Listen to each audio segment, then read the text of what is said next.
Welcome to the Liberty Collaborative, where the past meets the present in the fight for freedom.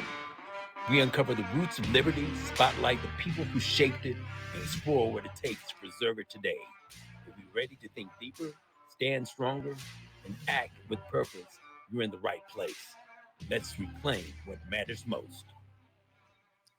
Welcome, everybody to Liberty Collaborative. My name is Aaron Bowman. I'm one of the hosts today, and I'm also joined with the creator of Win Labs, the founder, Chris Coyle, Frederick Douglass, Republican, K. Carl, and the man, the myth, the legend, Mike Hancock from Colorado. So welcome, everybody. Thank you for jumping on today's podcast, and we're going to be talking about George Soros and his shortcuts to buying radio stations right before the election. And before we dive into that, I want to share a little clip here on George Soros before we jump into today's topic. Lawmakers are investigating after the FCC fast tracks George Soros' deal to buy 200 radio stations, reaching 165 million Americans weeks before the election. The FCC commissioner expressing concerns. The FCC here is not following its normal process for reviewing a transaction. It seems to me that the FCC is poised to create, for the first time, an entirely new shortcut. That knows about this for. All right, so that was just a quick little clip here on Fox News, and I think this is something definitely that we need to discuss. So, K. Carl, I want to lead off with you. Historically speaking, if I recall correctly, Frederick Douglass had his own printing press, was very in with the newspapers. Do you see, I guess, kind of George Soros trying to dominate the news outlets? You're muted there. I apologize, gentlemen. I'm gonna get used to this. Um, you know, to me, first thing that comes to my mind, it's a sign of desperation. They did that right before the election, and Trump still won in a landslide. That lets you know they have no message, no chance. It's a house of cards, and the Democrat House, the Liberal House, is falling down. So they have to revert to um, hit below the belt, so to speak. Have to cheat. Let me put it that way. So yeah, you're right. Frederick Douglass.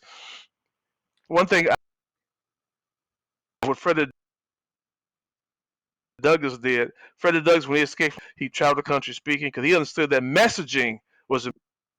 But what Douglass did that we're doing, Douglass didn't wait for the slave master to give him a platform. Douglass went out and made his own platform, and that's what we're doing. And that's why we have to be out here countering what Soros and his minions are doing. Because if we sit silent and let them go and run amok, it's going to be harder then to save this nation, turn things around. But right now, we got a chance to really break the backbone of the left if we get out here in numbers and get our message of liberty across to people in a way where it resonates with them. And that's why Frederick Douglass is so important. Absolutely. And Chris, we always talk about why it matters on this show. So why does this matter to the people that are listening or maybe watching the video after we post this? Guys, a couple quick points. First of all, what is sovereignty? What is a country's sovereignty? Certainly borders, certainly things like making sure when you have a military base that foreign actors don't buy land next door to a North Dakota nuclear site is happening, and our media control.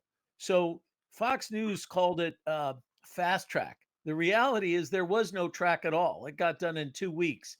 And the normal process includes the highest levels of government, Department of Defense, and all this. So if you think about what happens, the erosion of our national character, of our sovereignty, it could happen in the press of a button, but it happens over time. And the fear and the threat of the Soros is that he can let people go at these radio stations. He can hire new people. So to unwind that, if they said today this license is revoked, one, somebody's got to buy these radio stations, and two, they're going to have to unwind the programming changes he's already made. So this is a threat that's much more serious, although under the radar than people think. Yeah, I absolutely agree. That was some great points, Chris. It's amazing that this guy who is, a 93-year-old left-wing globalist, he bought $400 million in debt. And I'm reading this from the European Conservative. So it's not just in US news, it's globally. Yep. And it's absolutely amazing the what somebody with some money can come in and do and change the landscape. Now, Mike, I know you've got a Substack. You've been in radio and stuff like that. What are your concerns with this? Looking at this from the outside. I look at it in a couple of different ways. One of the first thoughts that I had, and I think K. Carl made this point, is that although the radio stations were acquired, it didn't really help the left win anything. And the benefit could be that the message that is really not a message that people want to hear is getting broadcast even louder, right?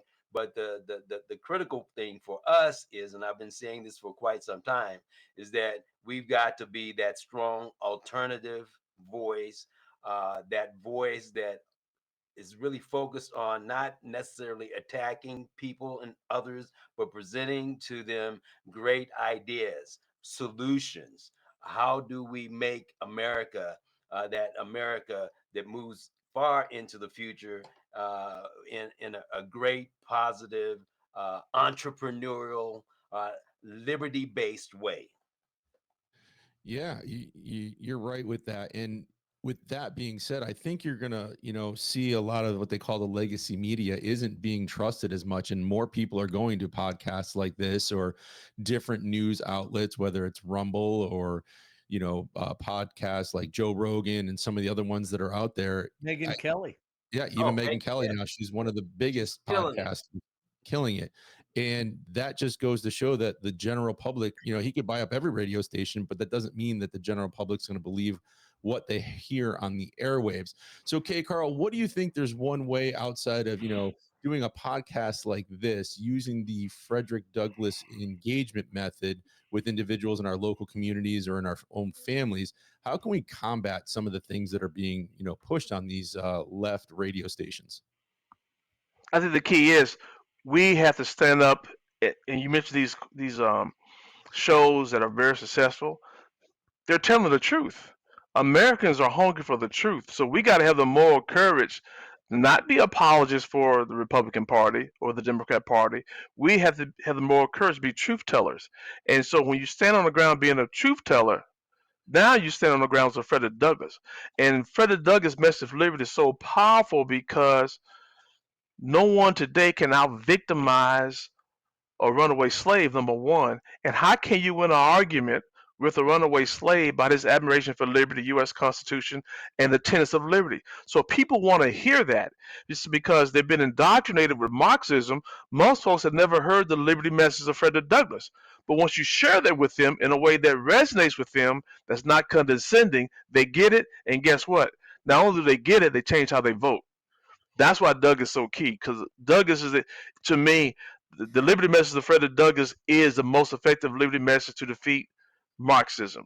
It's Douglasism versus Marxism, and that's what we have to advocate and become better students and better ambassadors of liberty Yeah, through Frederick absolutely. Douglass. What's the word you use, K. Carl? It's not reborn, but recreated or something like that. Is that how you put it when it comes to somebody who has Rediscover our unique rediscovered? Yeah, that's it. distinction. Rediscovered the Yeah. distinction, and stop using the word conservative. Now, Chris, with everything that is going on, how do you see not only combating it the way that K. Carl has said, but how do you think the message needs to be crafted where we can really get this message out to people that something as sinister as this, where he spent 400 million buying up Yeah, yeah. Yeah. the FCC said that So they're not supposed to have more than 25% ownership, foreign ownership, and they realize that they're going to exceed that with the well, exceeded 100% control. Remember, in our country, in free capitalism, the market has some vote. They can vote with advertising dollars, right? They can switch. But many of these stations are in rural areas where there is no other choice. right. Number two, and this is really important, and Kate Carl, you'll respond to this, but people may say, well, you're against his message. And so you're infringing on his First Amendment rights. Well, remember, I think Frederick Douglass and others pointed out people have a right to speak, but people also have a right to hear, to listen, and understand. And what's very threatening about what's happening is the omission of important facts and details. So people hear a story and become uh, imbued with facts that really are not true. And we're hearing this. A friend of ours, John Greenwood in New York, listens to 1010 Wins News, been there since I was growing up. And now when they report on news, because he's educated, he picks up the things they are not talking about. So the real threat to our First Amendment is a foreigner who doesn't share our values, who wants to extinguish someone's right to hear the truth. Yeah, you're right. And I think, Chris, with some of the things I've seen the last couple of days on social media and in the news, that messaging just isn't working with the American people anymore. I mean, we are in Pride Month, and last year Target had Pride stuff all over the front. Now it's all red, white, and blue, and American first, and one flag for all people. And I think the left messaging is just completely coming off the rails, and it's a sinking ship, and they don't know how else to combat it by trying to scoop up radio stations and reaching those that may not be in the know as far as what's going on politically or even in their own backyard. Mike, what do you think about the way things are going? Well, when I listened to her speak, Chris, you talked about the rural stations, but the fact of the matter is that what Soros did is he captured radio stations in almost all of the major markets, right? Los Angeles, Chicago, Philadelphia, New York, the all news stations. So there is a significant ability there to shape people's opinions, because there's still quite a few people that listen to AM and FM radio stations, right? And which also just brings to the point that creating new places for people to go to get information, because to some extent, um, these stations, the news, these larger places where all this stuff is being told is losing interest, right? So that's why I think creating Substacks, writing more, creating opportunities for people to engage. In fact, I met a guy last night, leftist, running for office here in Colorado, and he mentioned to me, he says, "Mike, I just saw your latest Substack, and gee, wow." I actually agree with a lot of what you're saying, and so it's opportunities for us to engage people in conversation, not to beat them up, not to demean them, not to make them evil, but to engage people in conversation. And I think once we begin to do that and do that effectively, the truth, to your point, K. Carl, will win the day. Yeah, and to your point, that's a very good point. And you said something very important. And I'm the kind of person, I'm very raw. And look, George Soros is going after black and Hispanic votes. That's what he's going after. That's why Correct. he's in these urban core areas.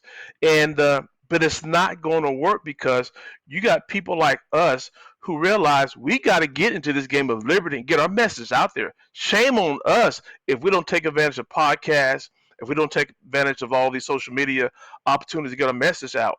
We can win. Matter of fact, we will win. It don't take a lot of us to win, but it No. takes some of us to get involved. And so you're exactly right, Michael. I mean, we that's what George Soros is doing. And when you think of the left, what they're doing is their playbook is old.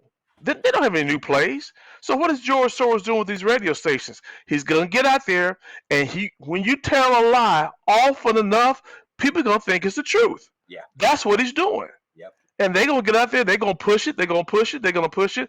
If we can't counter it effectively, people gonna think it's the truth.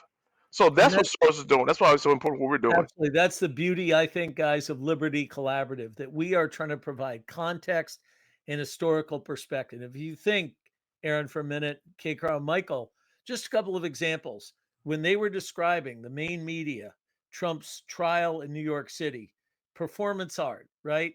No crime. You couldn't figure out a crime, so you somehow make a state crime out of a federal crime, and the supposed defendant or victim testifies in defense of him. The media doesn't tell anyone that. Or look at the famous Letitia James filling out mortgage applications that everyone's familiar with. They omit the fact on New York radio station that she said her dad was her husband or that she lived in Virginia. As someone pointed out, Professor Turley, those aren't matters of judgment or degree. Those are black and white falsehoods. And so when the media just doesn't tell the truth, that's our opportunity to give context and help people understand the truth. Chris, it's a reprobate mind. They have no sense of conscience. Their conscience is gone. And God said that, with all this evil you're doing, I'm gonna get sick and tired of you pretty soon and turn you over to your reprobate mind. They have a reprobate mind. They have no sense of conscience. They can't see what they're doing is evil. They can't see it, but we can. That's so important. Yeah, in what Mike and K Carl, what you guys brought up about getting out there and bringing out this liberty message of Frederick Douglass, it does start, for those that are listening, it does start right in your local community. Chris and I are currently state central committee representatives for the GOP here in Connecticut, and we are in the 29th Senate District. We have 9 towns. We've been going to all the RTC meetings. We've been bringing this messaging to them because a lot of the Republicans don't know how to communicate and how to combat questions like this or issues like this, and bringing that Frederick Douglass engagement method really does help. And for example, like I've talked about this before. Well, I missed it the last 2 Wednesdays because I've had other engagements, but every Wednesday I go into a room and I am the only Frederick Douglass Republican in there. Everybody else is either a libertarian, well, there's one, and the rest are Democrats, and it's MSN talking points. But when I start to bring in what Douglass stood for, it changes the conversation. And I have had ladies in that group say, I really appreciate, Aaron, when you come here and you start asking questions and engaging with us, because the way you view things really brings more positivity to the negative conversation that we're constantly having. And, unfortunately, they don't talk a lot about local politics, which I prefer. It's all national stuff, which they're not going to fix, national trade or anything like that in there. But it's the fact that, getting that messaging out. Am I going to change all their viewpoints and their voting? Maybe not. But a few of them, you're going to start those little seeds where they're going to start thinking of things more and say, oh, let me look into what he's talking about and how he's putting it out there. And I really think that for those of you who are listening or even watching this, that it really starts with each and every one of us. And we all have a voice. It's getting out there and use it. Start your own podcast, start your own Substack, start writing. Everybody has their own thoughts and ideas. And that's why we're doing this, because we need to get this message out there because of the legacy media and what they're constantly pushing on the left. And Aaron, if I could just quickly comment, one of the things people can get by coming to this show and reading our Substack is, again, whether we agree or disagree is one thing, but we're always going to present what we know to be the truth, the facts. So, as an example, there's national conversation now and lots of articles about whether district courts are overreaching. The numbers are pretty compelling, whole different podcast. But the reality is, and many Republicans, maybe Frederick Douglass lovers of liberty, will also point out, wait a second, we have to make sure certain levels of due process are never left behind. And when you talk to Republicans, we can't be what they were, which is we're going to let the end justify the means. So I think as long as we are brokers of the unvarnished truth, and then we're willing to have debates amongst Republicans of, as Sowell said, one of my favorite economists, I still watch this stuff on YouTube. The things are rarely black and white. They're trade-offs, and we've got to be willing to have those conversations. You know, Yeah, absolutely. Aaron, let me add this in, and then I'm gonna shut up for the rest of the time on the show. I'll try to anyway. But look, you're right. Those who come and watch our podcast here, and most are probably gonna be conservatives. I like to get some liberal-minded people come in too, because they're gonna be empowered. So let me put a word of warning out there. If you're liberal, you listen to our show, be careful. You'll become a Frederick Douglass Republican by the end of the show. So that's just a word of warning. But look, it's yeah, we got to get out there in the community. We got to engage, but also concerns are dealing with trying to bring some political healing to their own family. Let me share a quick testimony with you. I just experienced this morning. Got a friend of mine I grew up with in Huntsville, childhood friends. We reconnected about 3 weeks ago. He finally told me 2 weeks ago that he almost lost his marriage because his wife is a Trump hater. He supports Trump. He's a black guy. So I brought him under my tutoring, Chris, and kind of taught him, gave him the Frederick Douglass Republican training. He read the books. He called me today. He said, "K. Carl, it works." I said, "Well, what happened?" "I did what you suggested. I read the books. I went to my wife. I gave her the engagement card that has a picture of Douglas on it with all the quotes from Douglas on those core conservative values. And I said to my wife, I said, sweetheart, you got your wish. I'm not a conservative anymore." And she was, "You what? Really?" "Oh," and she was so happy. He said, "No, ma'am, I'm not a conservative more, honey. You see this guy here? I'm a Frederick Douglass Republican." And that oxymoron messed her up. That she became more curious about what he was talking about. Now in less than 24 hours, he has her now talking about she's a Frederick Douglass Republican. She'll never use conservative, and now better understanding as time go along what Trump is trying to achieve. So I That's a throw that out great there. story. You know, You that's can't make this stuff up. yeah, I wish I could. yeah, that's absolutely beautiful. One of my latest Substacks actually talks about dealing with the whole issue of personalities versus principles, right? And what you did there, K. Carl, was you shifted uh, him from the Trump personality actually to the Frederick Douglass principles. And once you get people onto the principles, then you give them something meat to grab onto. That's rich. You know, when you're in the whole personality thing is that guy's bad. No, he's bad. Who's the worst? Which is fairly You're exactly right. yeah, Because that personality causes division. Those principles or those values, they're that's united. what unifies us. Excellent. That's the game changer. Well said. Yeah, Thank you, absolutely. Aaron. Yeah, that is great. It's getting back to the Soros thing kind of makes me think, how he's buying up all these radio stations or purchased them already, is the amount of foreign activity within our own country, that how many foreign entities like China own so much of our farmland.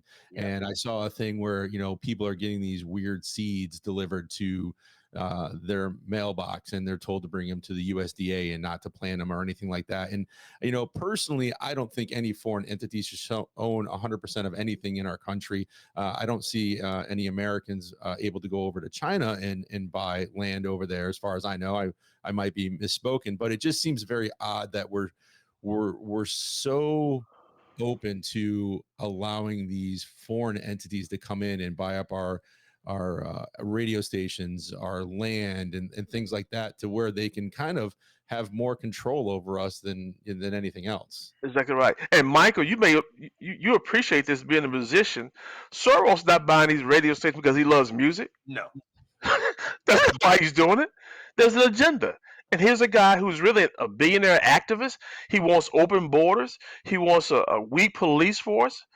He doesn't care about this country. He's going to do everything to undermine it. So now he's taking radio stations, trying to get to the not just the heart, but the mind of the electorate. So we got to stop that.